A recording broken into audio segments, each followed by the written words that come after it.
Hey, Howard. In case you need a lawyer, here's my business card. I'm attorney Howard Ankin. Oh, hey, Howard. If you or someone you know has been hurt at work, Ankin Law can get the medical bills paid, the lost wages reimbursed, Oh, hey, Howard. and the compensation you deserve. Hey, Howard. We're one of the largest filers throughout the state of Illinois of workers' compensation claims. We're here to help. Call 312-6-million. Injury law made personal, that's Ankin Law.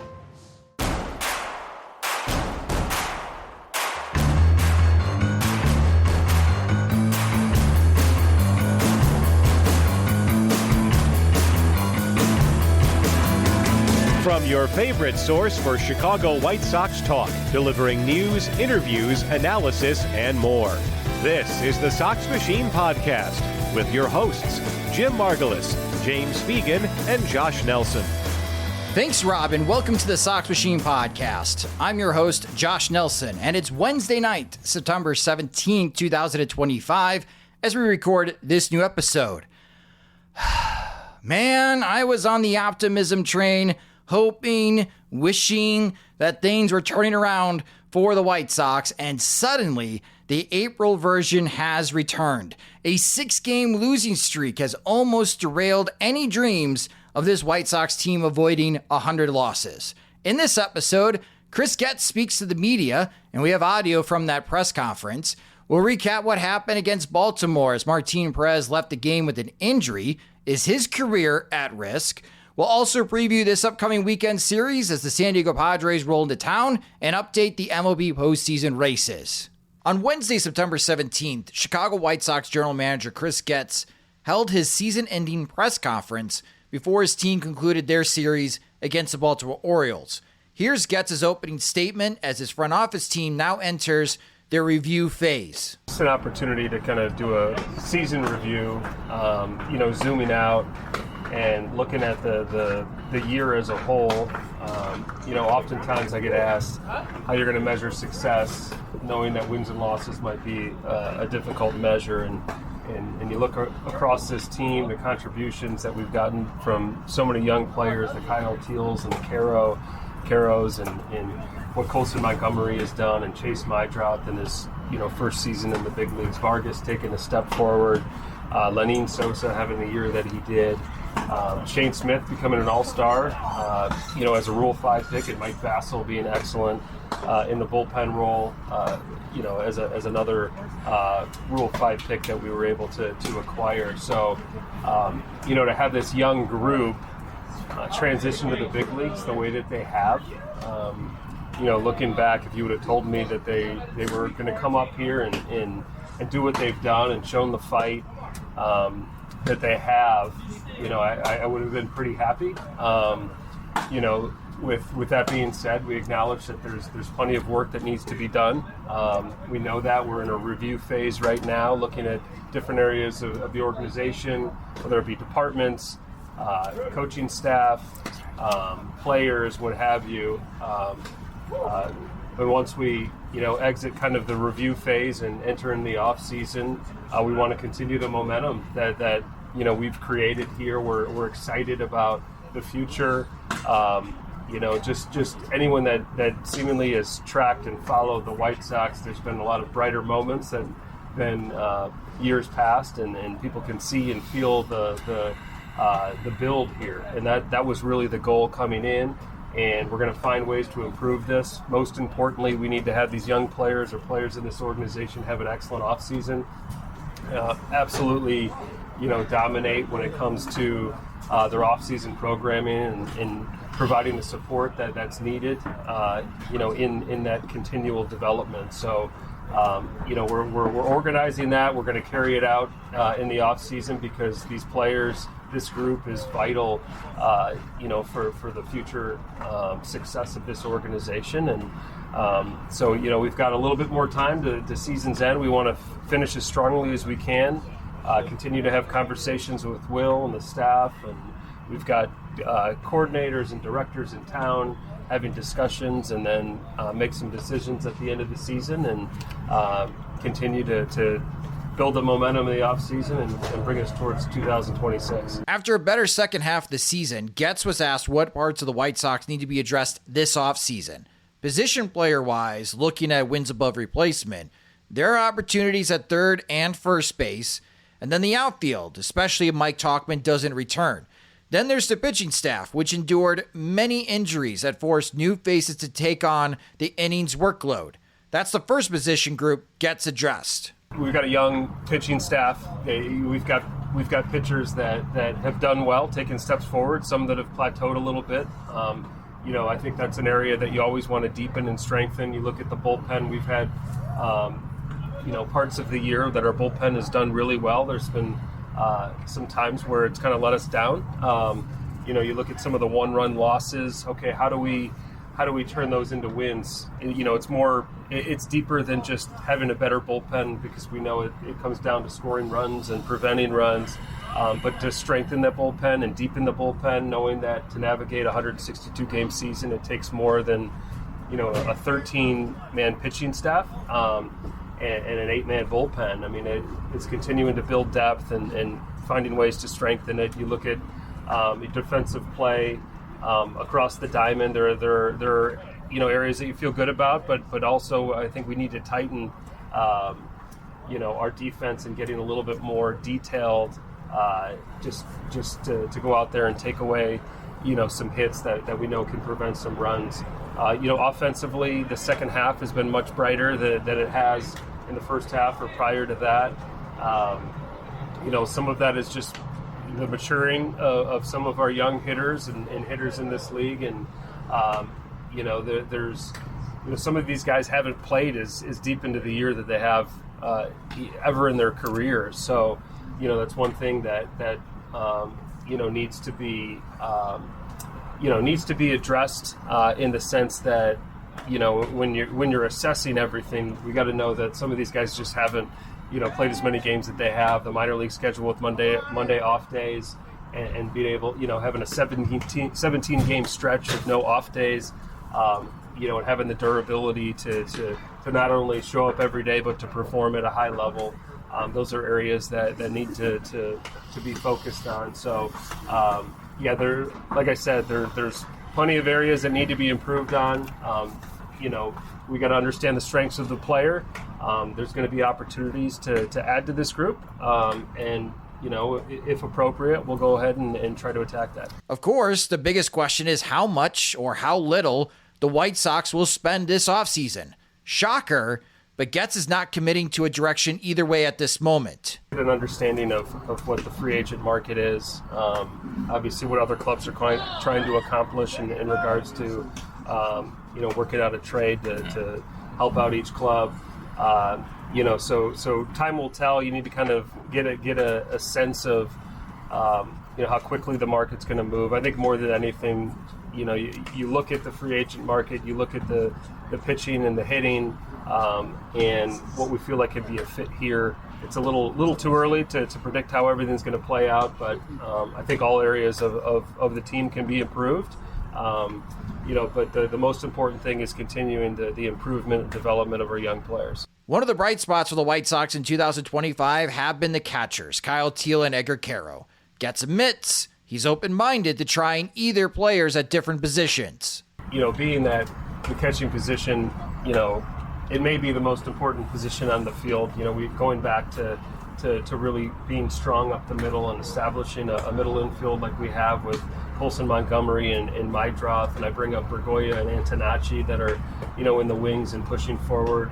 But going back to the catching group, the tandem that we've rolled with Teel and Caro, it's really comforting to know that we not only have two, but we have three, young catchers here.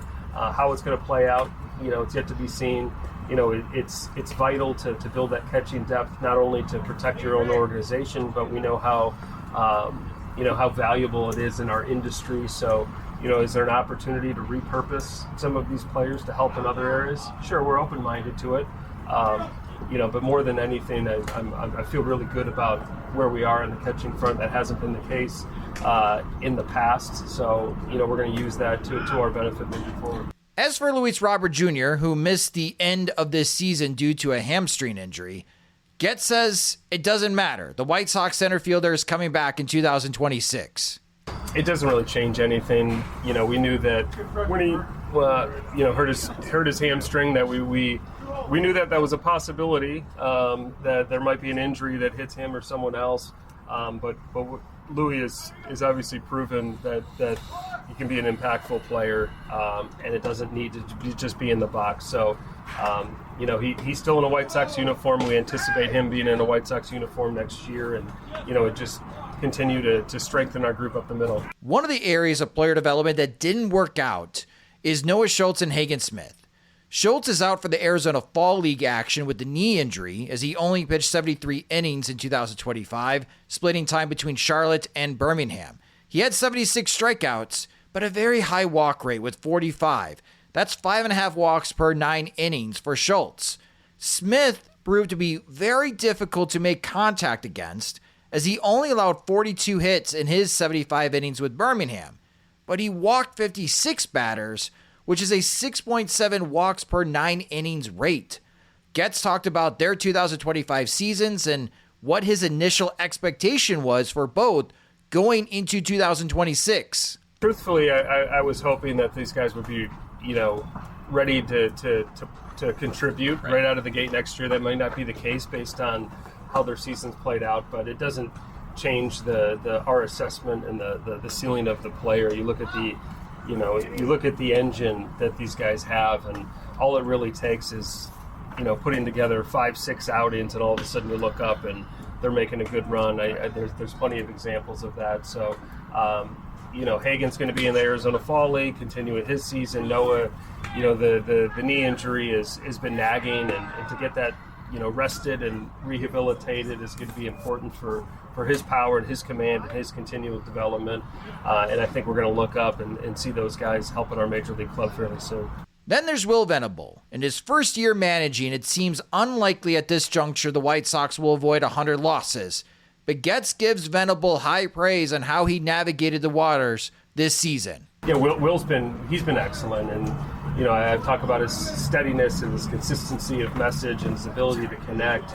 When you're talking about a lengthy season, and you see coaches and managers and players kind of ride the roller coaster a little bit, and he although we might have a tough loss, I know that the following day when I walk into his office, he's ready to go and put together a plan to win that ball game, and that's what made us so attracted to him. And as the season progressed, we just became more and more impressed with his ability to lead this team, lead this clubhouse, and be a leader in this organization. So Will's had an excellent first season as a manager.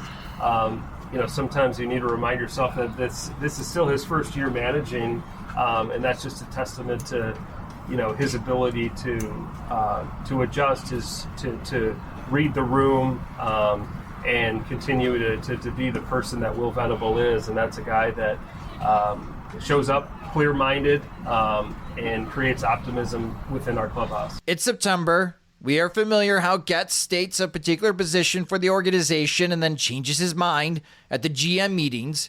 Remember when he got hired and he thought it would be a quick turnaround for the White Sox? Then at the GM meetings, he tells everyone he doesn't like his team. Don't think Getz is stepping out of bounds with setting expectations for next season, but he sees a light at the end of the tunnel for White Sox fans. You don't want to set, too low of expectations for a young group. We have players that are performing better here than they did at times at the minor league level. So I don't want to limit them by any stretch, but I do think it's important to know that, this is still a young, impressionable group that's developing at the major league level. And is there excitement? Is there optimism? Absolutely. We need to continue to find ways to support these players. We took a jump in regards to wins this year, but and I go back to Will and how one of his strengths is just staying in the moment, and we never get ahead of ourselves. We don't talk about next week or the following week. It's about the game in front of you, and you look around the league, and I think the Tigers are a prime example of what they accomplished last year. And talking to the Tigers, talking to their front office and coaching staff, I don't think they really thought that they were going to make the run that they did, but you just looked up and you win this series and that series, and then you won 10 out of 12, and before you know it, you're knocking on to a playoff opportunity. That's how this happens. It's so you just continue to find ways to improve. This club has proven that they believe in themselves, that they can beat anyone. We've won series against first place clubs. Teams that are the top of the league. These guys aren't scared. They're fearless out there, and that type of attack and approach is going to bode well for us. So I don't want to limit them. I really don't, and it's my job to continue to support and add to this club when as the opportunities come our way. And I know that in the future here we're going to look up and feel pretty good about where we're at. I mean, the fans have been fantastic. They really have. I go back to our Friday nights at home, our City Connect nights, and it's been really fun. It really has. And I've had opportunities to speak to groups of our fan base and getting their feedback and things that they like and want to see, and it's been really positive. It has, and I think it's important for our fans to know that our players, they love having the fans support. They love having them show up. They perform well, and I want our fans to be a part of it. The Chicago fan base is a special one. I talk to former players all the time about how special this place is. Recently had a conversation with Paul Konerko, and was getting feedback from him, and I kind of talking about the similar message of how great this fan base is, and he says, if you've got a team that shows fight and doesn't give up and likes to play together and plays this game hard, the fans will get around you. And we felt that this year, and we appreciate it, and we owe it to the fans to continue to grow this group.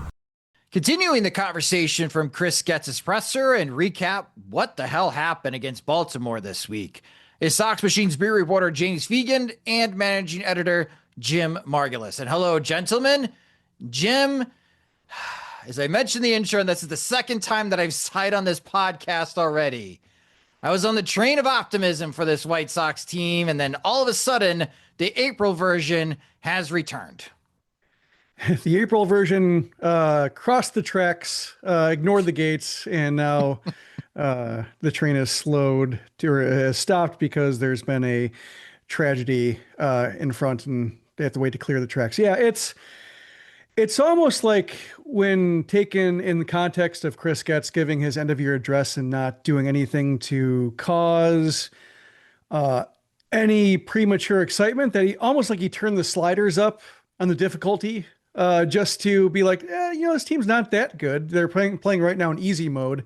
Let's turn it up to veteran or all-star and see how well they look now. And then, turns out they're getting swept by Baltimore and needing a bunch of Orioles calamities to even make a game out of any of one of the three. So yeah, it struck me as just like, man, this is poorly timed for the faction that wants like a team that puts pressure on Getz to add right now and be ready to capitalize on linear progression.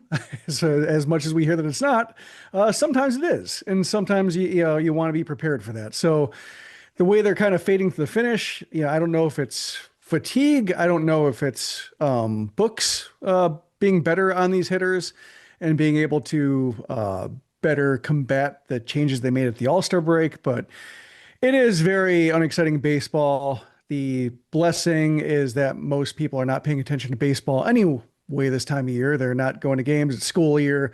It's football season. It's the last nice warm days of the summer, longer days, be outside. So this is the time to stink, as opposed to April when you're trying to generate some excitement because people want to be excited about baseball and it's not. So hopefully they're getting it out of the way for next year. Like the idea is that maybe these adjustments they can carry into the off season and plan accordingly versus being ambushed with it come the first weeks of the season and then looking like they're back to square one. Yeah, well, Chicago football is not very fun to talk about these days either. So. When is it? That's true. That is true. James, you did caution me, though, to not get too excited And it seems from Chris Getz's comments from the press conference today that he too is trying to pump the brakes, as Jim mentioned, about setting expectations for next year. There wasn't a lot of substance in Getz's press conference today. Are you expecting that Getz's comments will carry more substance the next time you get a chance to chat with him at the GM meetings in Las Vegas in November? I mean, even potentially he could talk about, he could or could not, depending on how significant it is, I guess. Or if they make, if their coaching staff changes, maybe we could talk to them before that. Generally contracts end at the end of October. So they kind of have to acknowledge some changes if there are. So that could be one angle. But yeah, GM meetings, theoretically you've already made decisions on, I think I'd have to look at the tender deadline, but you should have an idea of what you're doing by then, at the very least, in terms of how arbitration is going to affect you. And you probably have a more defined idea. You have room for initial trade calls, at least in terms of understanding what the parameters their other teams are and what's likely to be available or possible a little bit. So you have more of an idea of what you're going to need to do through free agency. I think you won't necessarily have names attached to things, but maybe more we're going to need to sign 1 to 2 starting pitchers or something like that. Or a lit more by November, it's a bit more we owe it to ourselves to listen about our catchers. Obviously, they both distinguish themselves in the league, and that's a compliment to them in the situation they're in. Something like that, rather as opposed to the way it was very obliquely referenced with we might need to repurpose those resources in some way. And so there's a follow-up question you mean learning new positions? It's no. It's okay, you're just talking about trades then. So yeah, I definitely think the languages would be a bit more decisive in November. And as much as for him to start by saying it's a season review and then so much it was kind of hard to give a firm conclusion on, there is a lot of talking with the GM and very little baseball over the winter. There is a lot more time to talk definitively about this. And maybe this is seeing him get used to the job, where I think maybe my initial, months covering Chris, it's this is kind of cool in terms of you have a former player who doesn't view the GM meetings as the most intense sports moment of his life and is a bit more easygoing about these decisions. Where now I think you're seeing someone who's maybe used to the job, and it's there's really no reason to paint myself into a corner on September 17th, and so I'm not going to type of response to all these questions. Yeah, so let's give it a couple months, and then we can really set some expectations for the White Sox in the offseason. By then, the offseason plan projects will already be underway, right, Jim? Yeah, you can borrow ideas from them as he probably does, and as Rick Hahn and Kenny Williams did before him. I was hoping he would say that they were planning on upcycling the catchers. I'm trying to think of other ways he could phrase that in terms of trading without trading, bartering. Maybe you can say that we're going to use him to in the barter economy. Yeah. Well, we'll see what happens. I should mention Corey Lee's out of options, so even a traditional Edgar and Kyle forever, this will be a dual pairing for 15 years, involves probably prudent resource management would be trading one of those three at some point. Trading one of the rookies obviously has a bigger return, and maybe you get a regular in a new position type of potential, but they kind of have to do something with their current catcher allotment in any form, just from pure roster pressure. It's worth saying, and that could mean the more mild version of just trading Corey Lee for a small return, because you can't keep him as your third catcher next year with the way his system. You could on the roster, but they don't seem hog on we're totally going to do that for a full season. Got it. So no plans on having 3 catchers in the 26-man roster. I mean, I asked about it last year, last press conference, and Chris is some parts of the year will work, some parts of the year probably won't, which is kind of how they approach it this year. But I don't know if they're going to, and maybe they could start out next season with it, but they seem skeptical on being able to run that out for a full 6-month season. And, ideally you wouldn't, if somebody sprains the ankle, misses 2 weeks, hey, Corey's already here sort of situation. But they seemed a little skeptical on like being able to ride out with 3 catchers. Certainly when their position player crop is good, it would be hard to imagine them being able to do that, as smoothly as they've been able to do it of recent. Well, I mean, he, out of the press conference, as we heard at the beginning part of the podcast, listeners, he's certain that Luis Robert Jr. is coming back. So we will have clarity on that situation when we do send James out to Las Vegas to cover the GM meetings for Sox Machine. And hopefully Getz's comments have more substance. But as I mentioned, there's been times that Getz has said one thing in September, they have their meetings, they chat throughout the month of October, you get to the GM meetings, oh wait, we have changed our mind. And they go in a different direction. So I understand him not wanting to be certain in any direction right now and just speaking more generally. Back to the action on the field. And in Wednesday's loss, Martin Perez was pulled from the game early. He left the game due to shoulder soreness. He only lasted 3 2/3 innings, allowed 5 hits, 300 runs with 2 walks and 2 strikeouts. James, what did Martin have to say after the game? He said he started feeling sore in the 2nd inning, and he, obviously kept going. He immediately says it like, I started feeling soreness and I thought like, why risk it? And it's like, oh, did you like feel it and then immediately pull yourself? Like, the baseball player version of that is, I started feeling soreness and only pitched another 2 innings because I was being cautious, because that's how they're wired. But yeah, he's getting an MRI Thursday. But at the same time, Will Venable said their initial exam, which obviously did not include an MRI, suggested like he didn't have a major injury and it was his shoulder and not, one hand. Shoulder's worse news to hear shoulder than elbow. But for him, being that he basically was on the precipice of TJ, which at his career point there was seemingly, and also having already had one over a decade ago, seemed like there was skepticism from his doctor, Keith Meister, about whether he would return to pitch from it.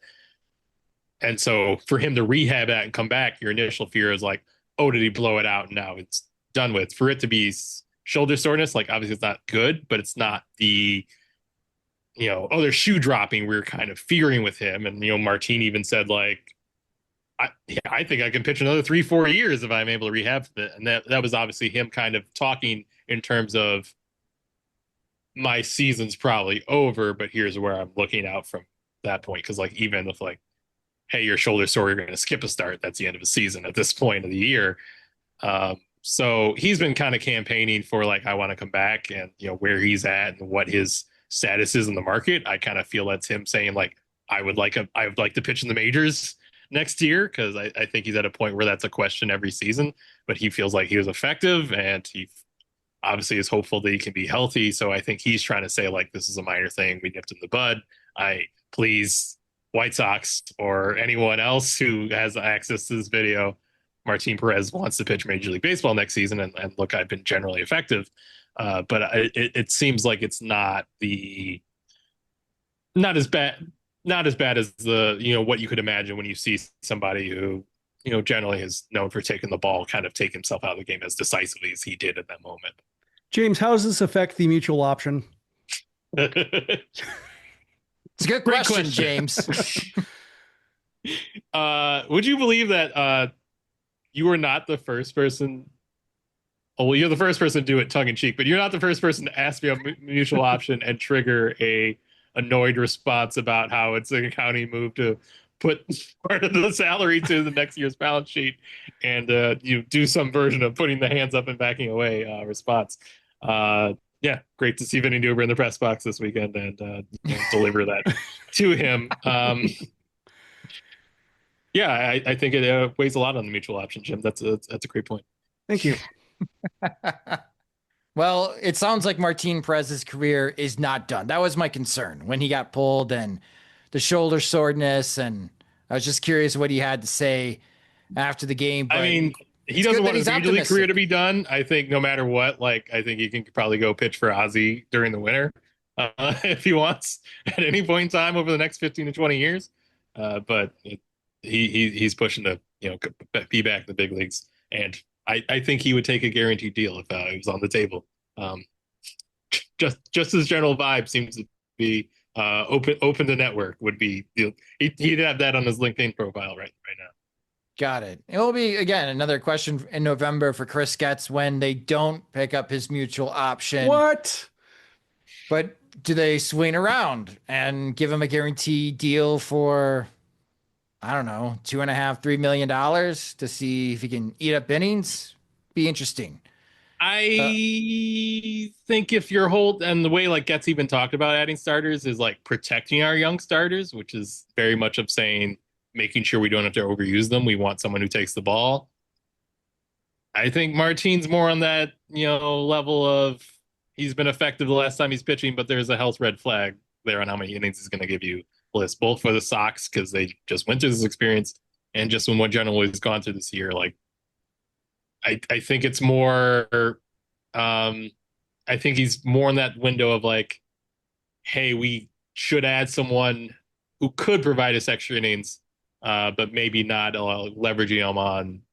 They have to provide us 150 or kind of the house of cards falls on us because obviously he was not able to do that this year. Well, neither was Bryce Wilson. I thought, like revisiting that was kind of the idea, like try to sign these guys for cheap. Did Adrian Houser throw more innings than Martin Perez? I would imagine, yes. Yeah. So I think Perez is around 60. They found that solution during the season. Maybe they can strike that type of luck again. Or maybe they'll just bring back Adrian Houser. He'll be a free agent coming into this off season. But no, good stuff, James, on Martin Perez, and glad that it's not career threatening for him. And hopefully he rehabs and gives it another go in 2026. As we enter the last 9 games of the regular season, a quick look at the White Sox leaders and key stats. Home runs, we got a tie right now, and who's going to be the home run leader for the White Sox in 2025? Lenyn Sosa and Andrew Benintendi are tied with 20. Colson Montgomery is in third right now with 18.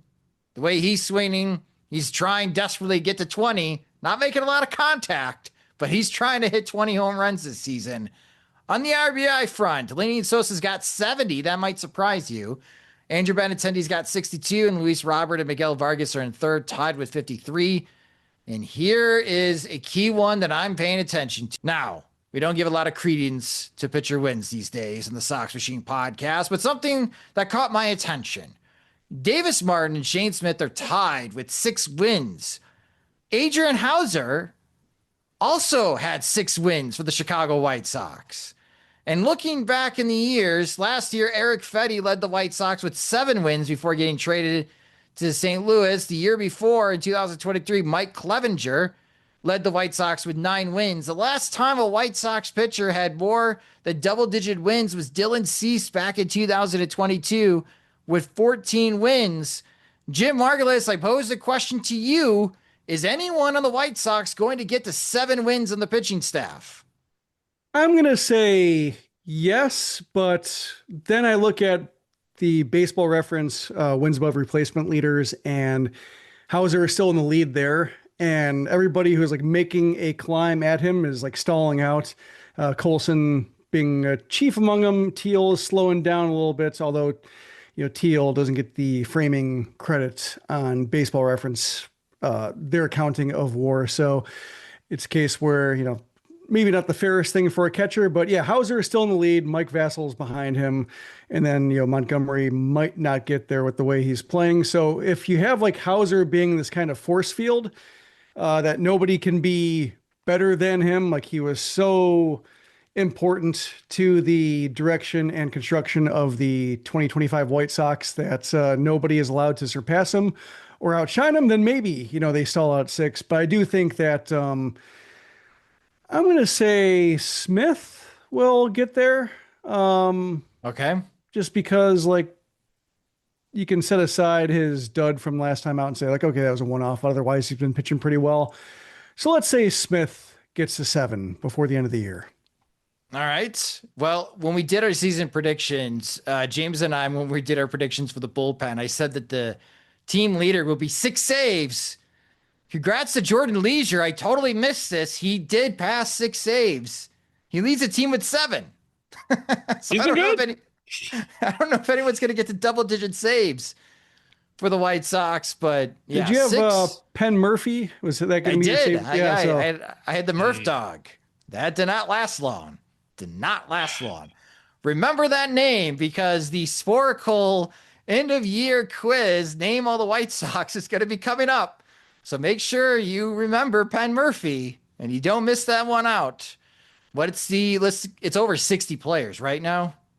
It's got to be over 60 for the White Sox. I think it's 61 because last year was like a record 63, and then they're probably not going to get there unless I don't know I don't know if anyone in Charlotte has not played for the White Sox this season. Dalton Roach, maybe. I don't know. They'd have to get creative to break the record in this one. Yeah, Tristan Gray does not count, right? Towards that count? Shouldn't. I don't know. It was kind of a joke question based on talking to McKinven earlier, but I asked Will like how polished is his like kind of intro meeting with new players about like what the core principles are, and he's like, yeah, it's pretty streamlined. Not working on. I wrote a lot of things down, but I don't need any notes anymore. Speaking of which, Jake Polish, another guy to remember on the Sporkle end of season. Gosh, I forgot. I would have got that one wrong. Yeah, Ben Cowles, maybe he's on the 40-man roster. He could be a candidate who hasn't been on the White Sox, but otherwise, yeah, I think everybody and Iriarte on the 40-man. Like, I think his ERA just went up over 7 for the year. Oh yeah, no, it's not good, but just those are the two candidates I can see where if they don't want to make any unnecessary moves, but somebody is needed, those would be your hopes for tying 63. Wow. Can't wait. I'm going to do a video. See, everyone can make fun of me, but I would love anonymously, like Will Venable, not Will Venable, forget Venable, Chris Getz. Getz, you take the Sporkle end of the season quiz and you list every White Sox player that played in 2025 and see how many he gets right. See if he forgets anyone that he called up to join the team. I mean, if we like, could actually get them to not be embarrassed about it, it would be fascinating to see, like, does Rob Warren, the clubhouse manager, just like annihilate everybody? Like who actually is like becomes great at this? Like, would be interesting. Let's lay it down. We won't I'm not gonna make fun of anyone. I'm hoping to get 70%. And we talk about this team every day. No, I think the fascinating thing, and I want to do this, is a video of us three doing it together. Okay. To see if we can get all the names. We're going to fail. It's going to be so embarrassing. Oh, I can't wait for that. One thing that did happen over the Baltimore series and pretty exciting stuff on Tuesday night, our friends from the 108 had their bobblehead, and I have it right here, right on the video. It's pretty good. You got My Sox Summer. So My Sox Summer, they nailed. You got Beef Loaf. You got his hair. They got the hair right. Chirizi, love you, bud, but this picture's like from 10 years ago. That's just for men. Looking good, all three of them. And of course, they got beers in their hand. And I was thinking, if Sox Machine had a bobblehead, what beverages would be in our hands? James would be sparkling water. Yeah, that's glad you said it before I outed myself. Jim would be what, iced coffee? Yeah, if Ballpark ever provided it. I'm still on that crusade. Yeah, well, it's not a bad idea, actually. And I would just be a Dr. Pepper. We're very tame compared to our friends from the 108, but yeah. Also, I would be keeping score. So I would have the scorebook in the other hand. Real lame, but now not ashamed. Lame, but not ashamed.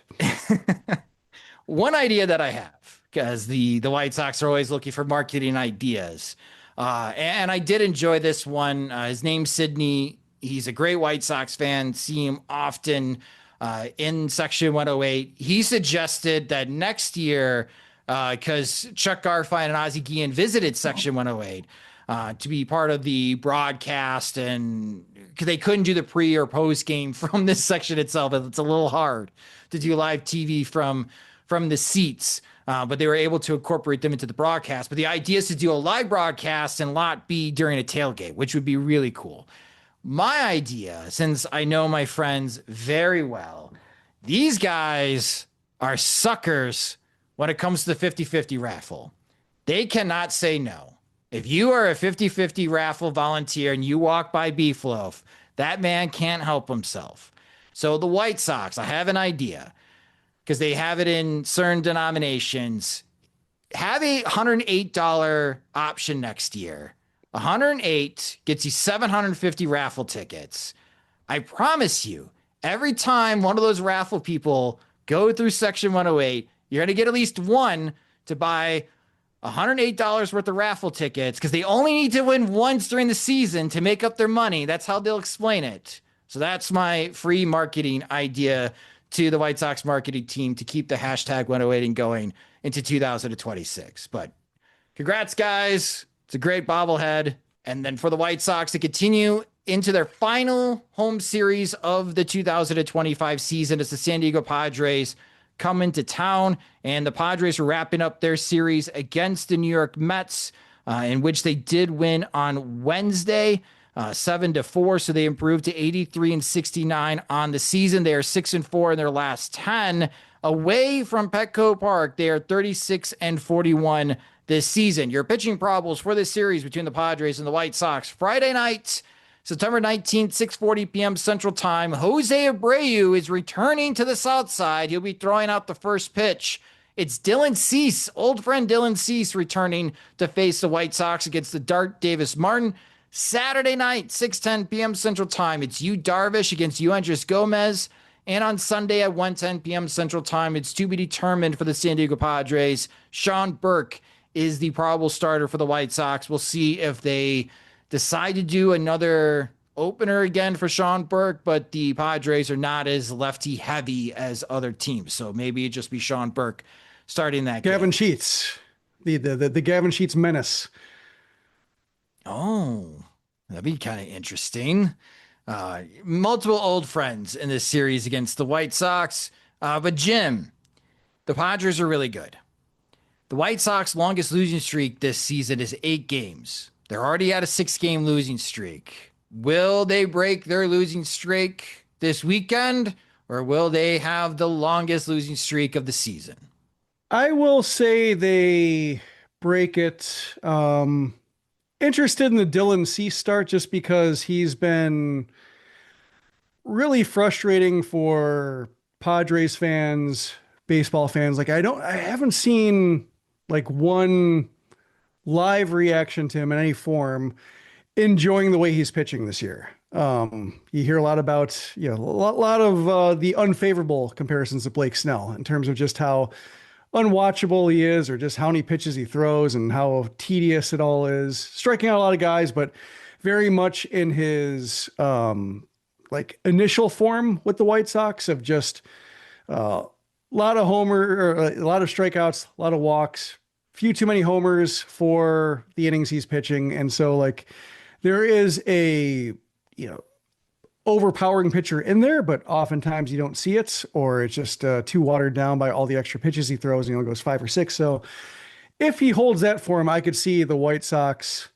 getting to him and getting to him enough to where just adds the frustration of the season.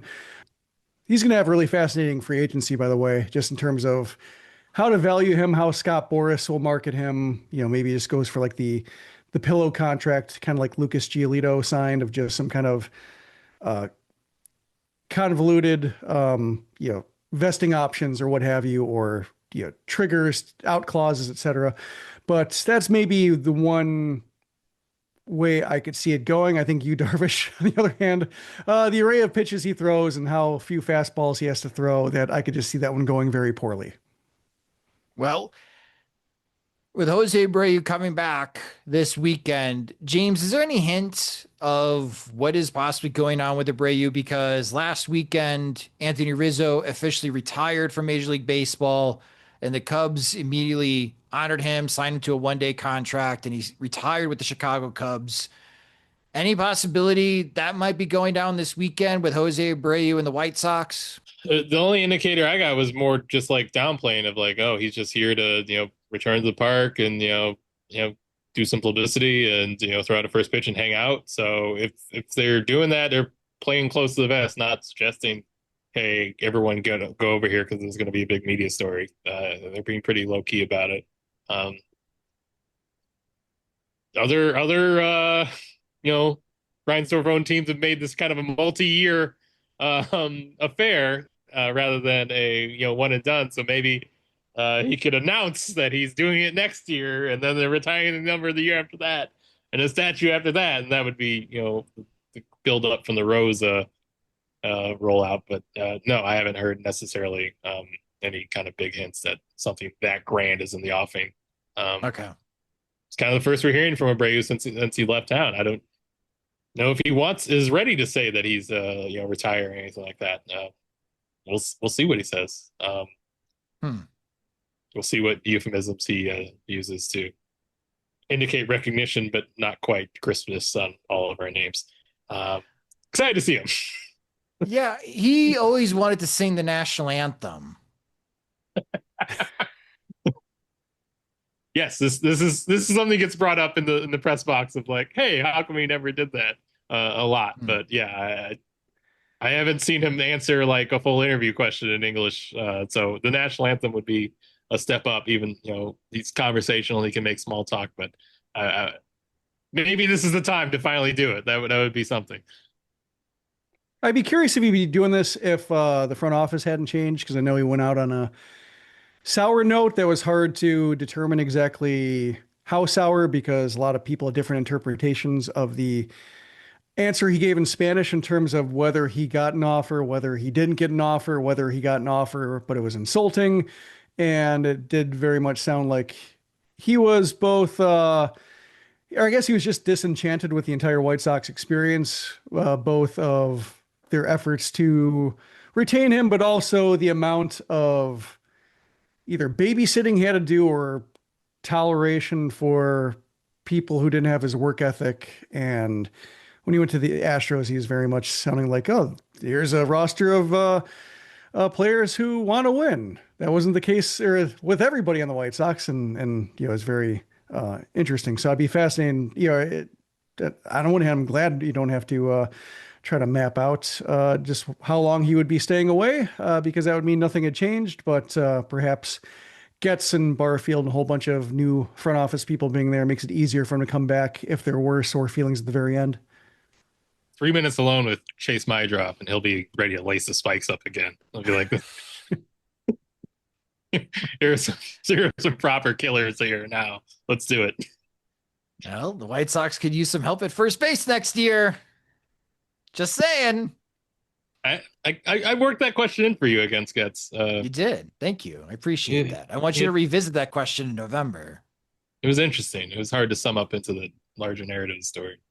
Yes, but no, I appreciate that. And again, we'll recap what happens between the White Sox and Padres on Sunday night for our next episode of the Sox Machine podcast.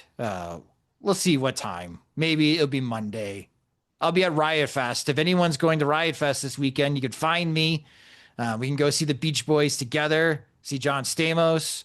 Again, if you didn't get a chance to check it out, I did interview the founder of Riot Fest, Riot Mike on SoxMachine.com. I will plug that Q&A interview once again as we lean up to this very festive weekend in the city of Chicago. But speaking of festive, we'll end the podcast taking a look around Major League Baseball with the postseason races. The Seattle Mariners won 10 straight games, but they lost Wednesday night, a close one to Kansas City. So now they drop half a game behind the Houston Astros. And when you know it, Seattle is visiting Houston this weekend. So it'll have a lot of attention between the Mariners and Astros as they continue to battle in the American League West. The New York Mets now, their lead is just a game and a half over Arizona. The Diamondbacks are now the closest team to the Mets, and the Cleveland Guardians are not dead. They're 4.5 games back at Detroit now, 2.5 games back of Boston for the final wild card spot. So they're still living, but now they're making Detroit sweat. And Jim, Justin Verlander has been great in the second half, and he tells Bob Nightingale he ain't retiring. He's coming back next year just to spite me the little known that Justin Verlander doesn't understand that he's older than I am. So at least I got that going for me going to the next season, that I'm not older than every player in Major League Baseball yet. Seems like he's due to be on the Roger Clemens plan of just hanging around for 3 months and then signing with a team that wants him, or Rich Hill, I guess, also the same kind of program. Just wait to sign. Robertson. And yep.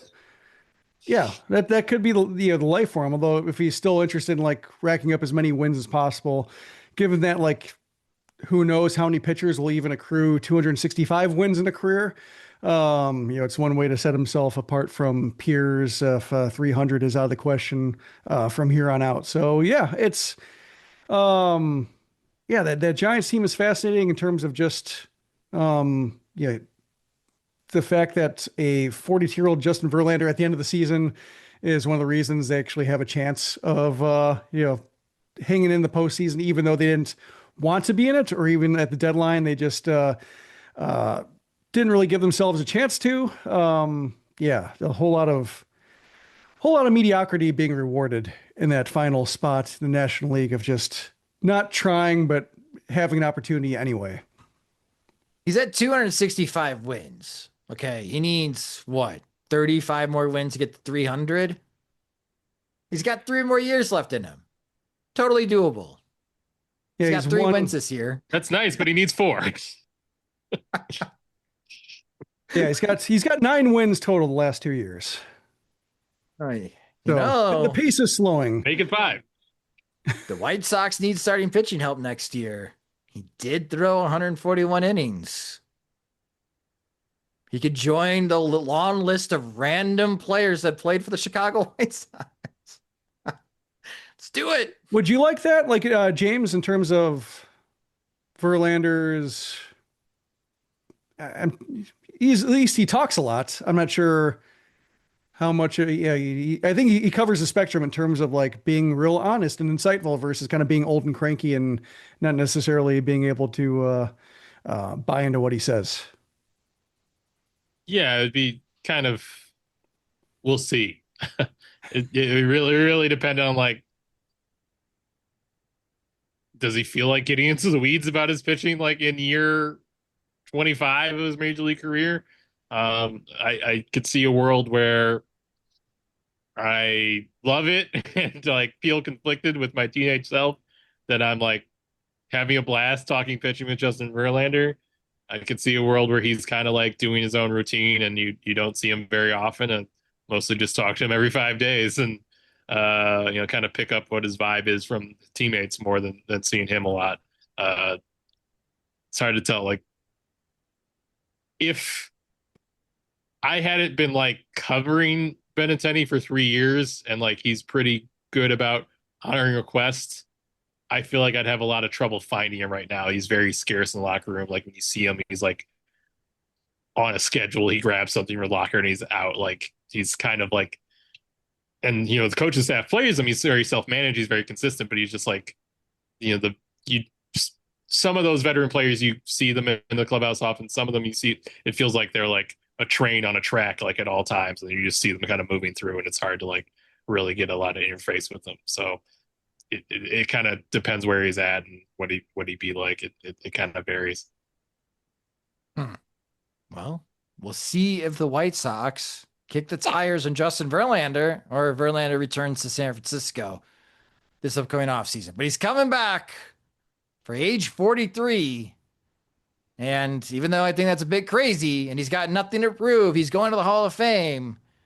At least there's someone older than I am still play Major League Baseball. And that makes me feel 43-year-old to play for the White Sox, like Fisk and Charlie Huff.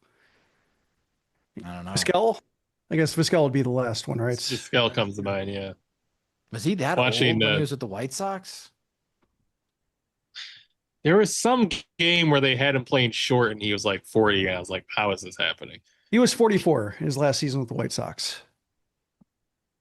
Wow, I had no idea. Why did they do that? Oh, Kenny Williams. So there's a thing called organizational depth.